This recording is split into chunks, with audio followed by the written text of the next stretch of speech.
Support comes from the Missouri Forest Products Association. Missouri produces wood pallets, railroad ties, white oak barrels, hardwood floors, and more. Details on the variety of products made in the state are at choosewood.com. Welcome to St. Louis on the Air. I'm Sarah Fenske. Luz Maria Henriquez took a new job as executive director of the ACLU of Missouri on February 24th. That was just 1 month ago, and it's been a month in which life as we know it has been completely upended. But the work the ACLU is doing surely feels more vital than ever. The organization is now fighting to get some detainees released in advance of possible coronavirus outbreaks in jails. It's working to make sure elections stay fair and democratic, and much, much more. And so joining me today to talk about that work and her life is Luz Maria Henriquez. Luz, welcome to the show. Thank you for having me. So, Luz, talk about trial by fire. I mean, 1 month ago, did you have any sense that your entire agenda was about to shift so dramatically? No, I did not. 1 month ago, I was very eager and happy to be starting at the ACLU of Missouri. And at the time, I knew that COVID-19 was happening abroad, but I did not imagine at that time the changes to everyday life that would occur pretty much overnight. I would say within the second and third week of me joining at the ACLU. But it's given me a really good opportunity to truly value having the ACLU and being part of that community, because I think it is a very important time for us to be closely watching what our government's response is and making sure that the response is scientifically justified and no more intrusive on civil liberties than absolutely necessary. So to some extent, the agenda remains the same, just different specifics that you're dealing with? Well, our mission continues to be to ensure that civil liberties are not infringed upon at pretty much any point in time. But I think with the coronavirus and with everything that's going on, what we want to make sure is that we are following that our policies are informed by what our public health officials are saying and what public health experts are saying, as opposed to motivated out of just purely fear or politics. Mm-hmm. There's been a lot of talk, people saying, wait a minute, I didn't know the government was allowed to do this. I didn't know the government was allowed to do that. And yet, to some extent, some of these measures seem necessary. Where do you draw the line and say, okay, here's where this is something where we have to make sure the government doesn't step into infringing on this particular freedom? Well, I don't think that there's a blanket rule. I think what we're looking at is really what our public health experts are telling us is necessary to contain the spread of the virus.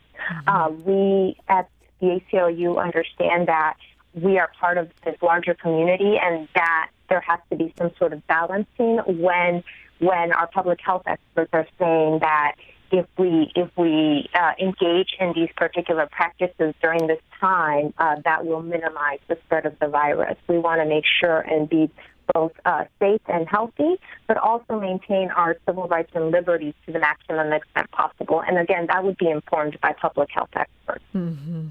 I know we'll get back to coronavirus here in a little bit, but since this is many of our listeners' first introduction to you, back when we were first planning this interview, I think we were thinking of this more as a get to know you, and I don't want to leave that off the table. So I understand you're a California girl, but this isn't really the California of Beverly Hills 90210.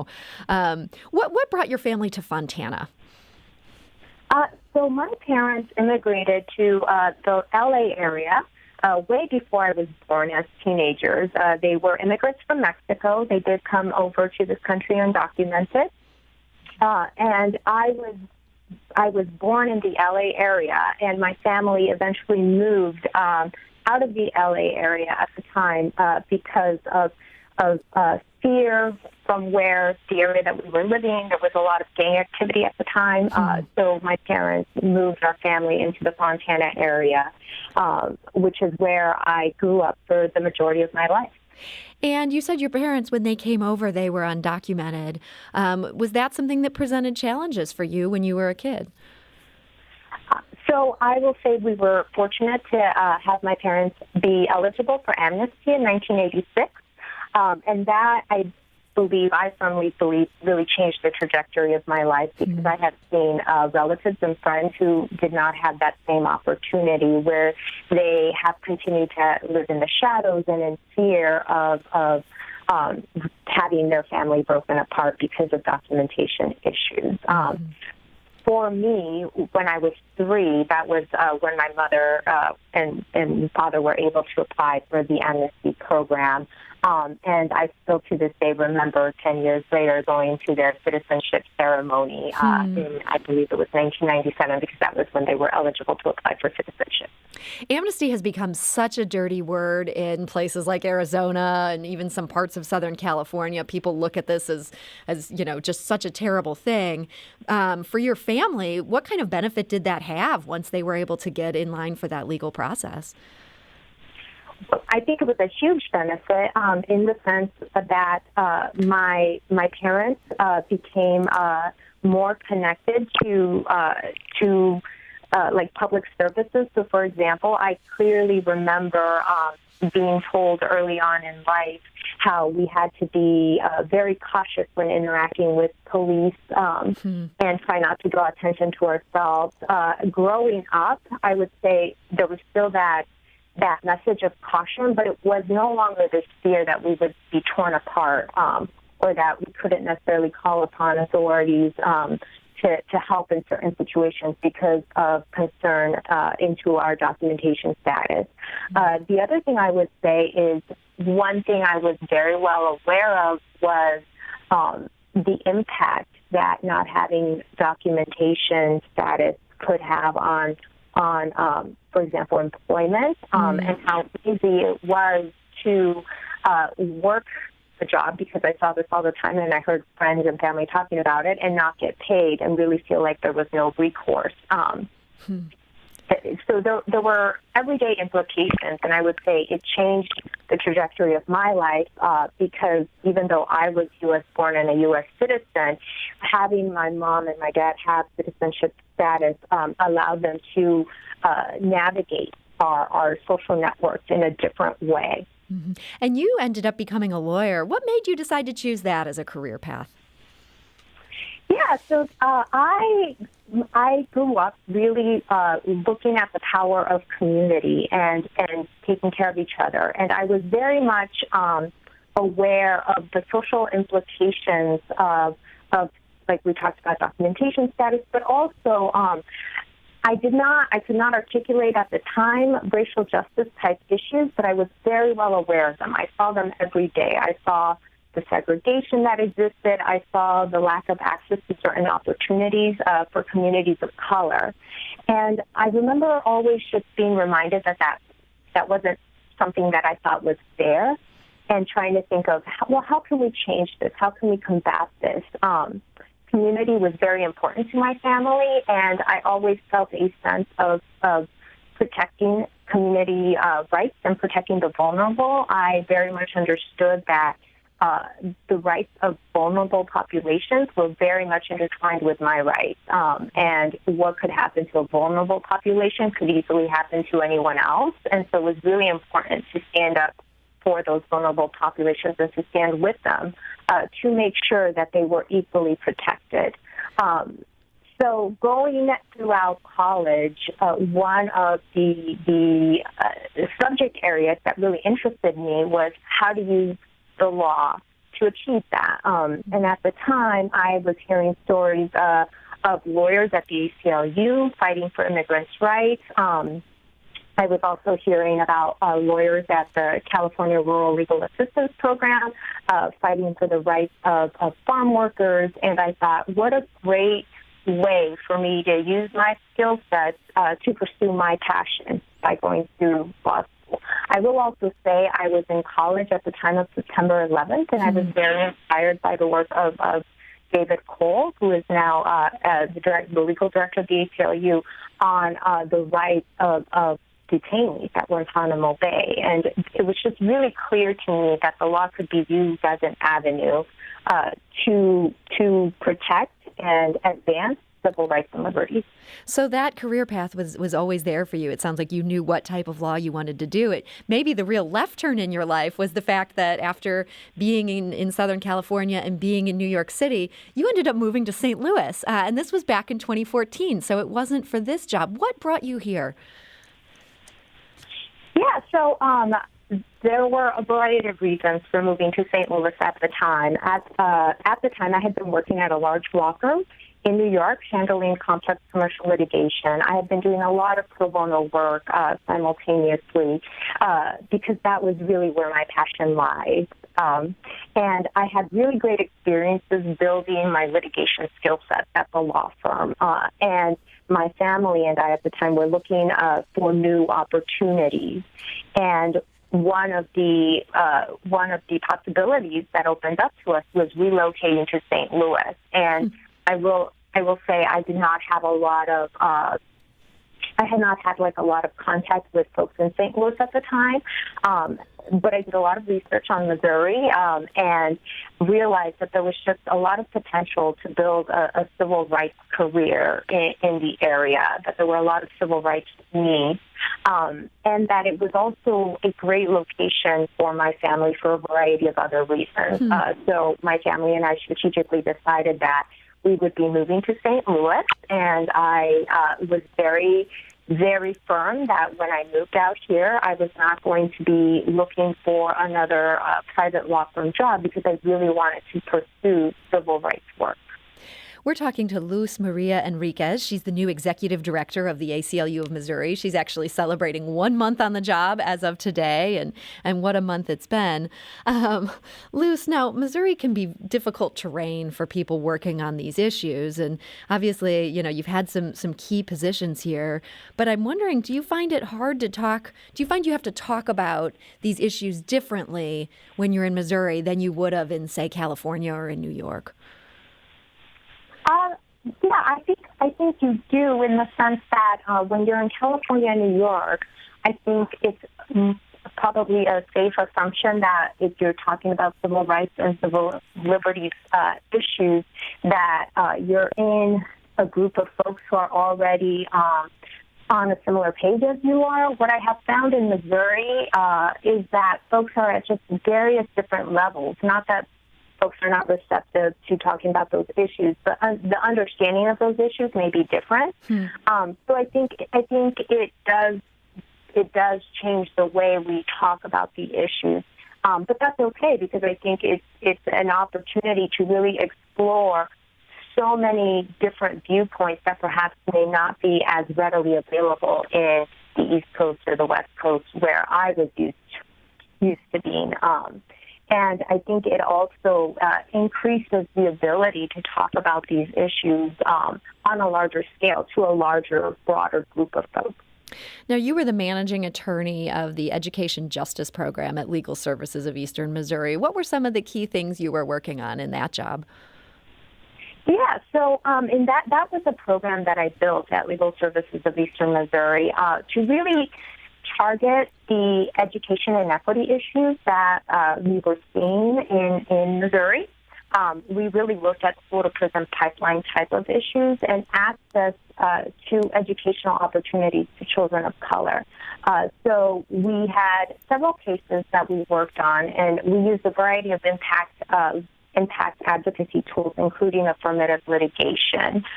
Along with that, we did a lot of community education, like Know Your Rights type of workshops, so that parents and students were aware that there were rights and statutes that surrounded things like school discipline.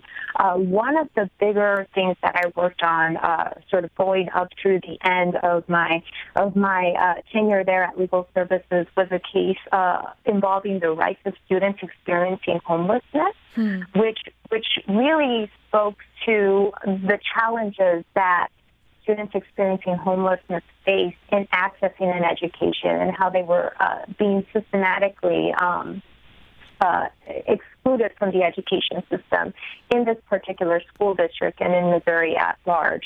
So it was really trying to tackle how to gain access to the education system for students experiencing homelessness. And we were very explicit about the disproportionate impact that homeless students were experiencing in accessing the education system, and how that was tied to housing issues that we were seeing in particular areas, and how populations of color were disproportionately impacted by these issues.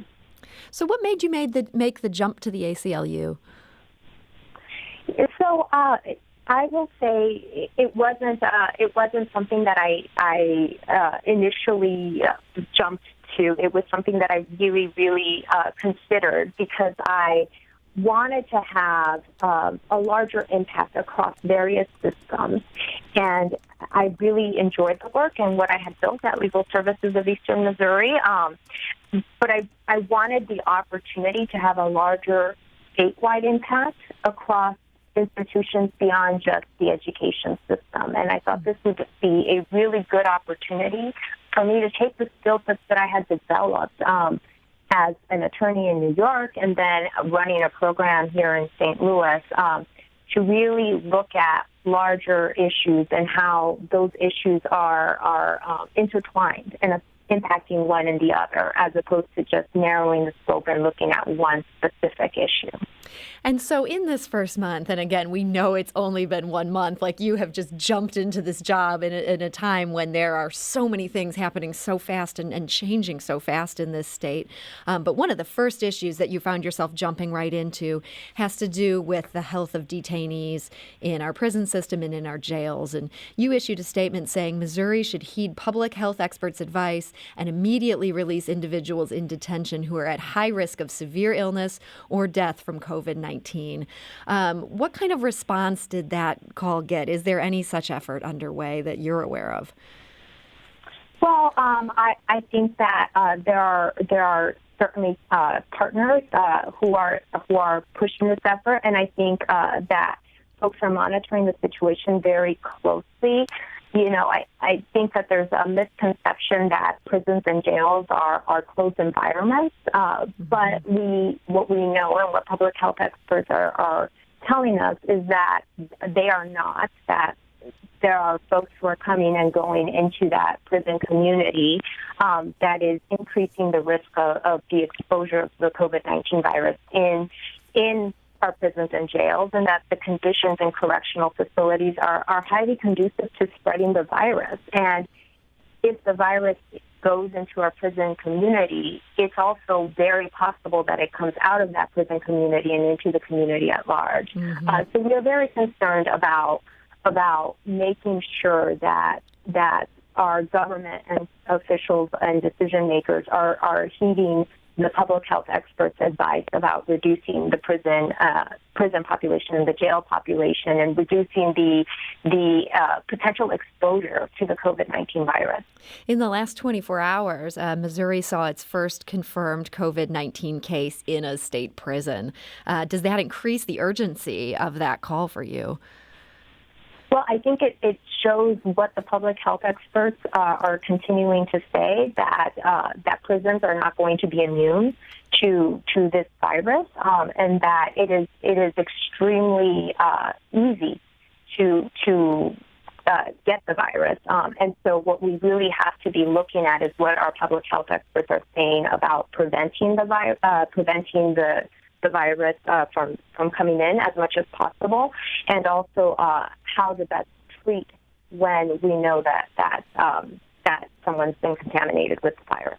Okay. Now, it's also been reported over the weekend that the Department of Justice is seeking new emergency powers, and one of the things they want is the power to detain someone indefinitely. Is that something that's on your radar right now, and should it be on ours? Yeah, I would say it should be on everyone's radar. It is on our radar.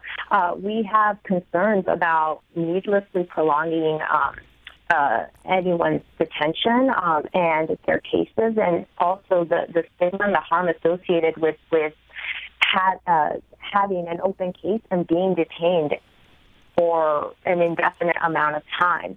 There are also fundamental rights and issues that come into play. And I think that's a serious concern that should be on everyone's radar, and we need to be very vigilant about and cautious on.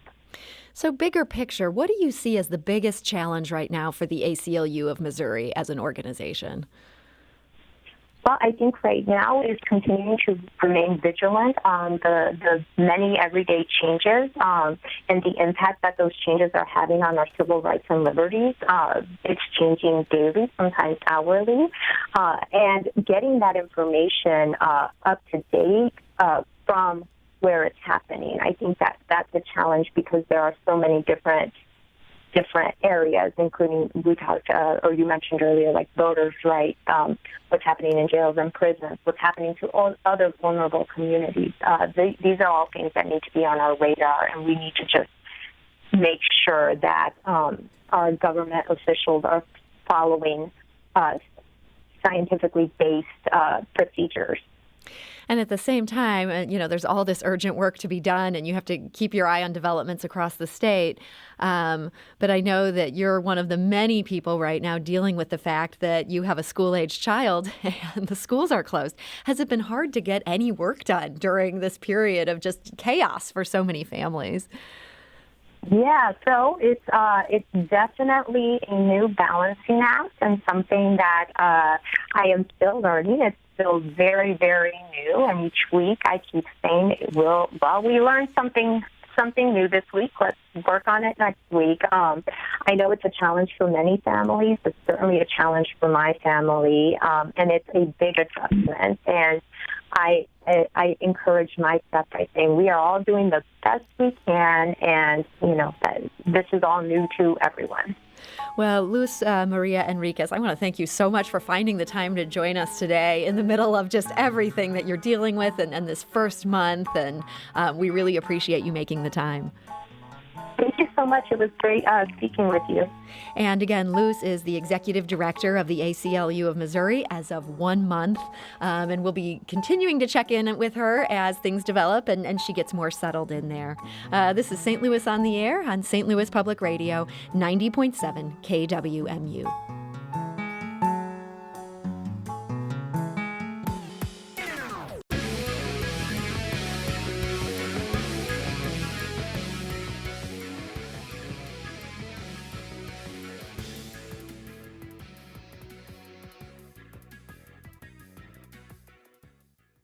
Support comes from Missouri Forest Products Association, committed to sustainable and sound conservation of the state's forests, which support more than 41,000 Missouri jobs, resulting in a $10 billion industry. ChooseWood.com.